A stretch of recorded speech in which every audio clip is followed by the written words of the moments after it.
have driven through West Tyler lately, you've probably noticed that the area is changing. Now they're building stuff. Now city leaders have approved another piece that might keep you from leaving that side of town to go somewhere else.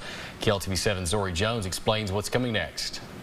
What was once open land near Loop South 323 and Robertson Road could soon become home to more shopping and dining options. The Planning and Zoning Commission unanimously approved the changes. The new plan allows for retail buildings and a restaurant on nearly 10 acres of land. No word yet on which retailers or restaurant will move in, but the approval clears the way for that process to begin. This is just kind of the next progression of that, where hopefully soon the developer will bring some new retail establishments, some new opportunities for people that live on the west side of town and throughout the communities. The City of Tyler Planning Director Kyle Kingma says the project is part of a larger 500-acre development near Sam's Club and hopes this will give residents more places to shop, eat, and work closer to home. He says more development on the west side could mean fewer cars crossing town for everyday errands.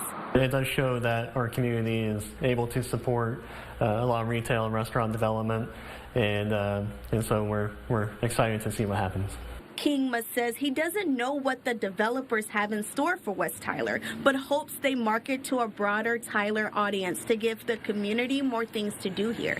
Zori Jones, KLTV 7 News. Well, you've seen a lot of building going on there. Just this week, that new car wash you've been seeing, it opened along the West Loop. We're told more businesses are on the way. We'll cover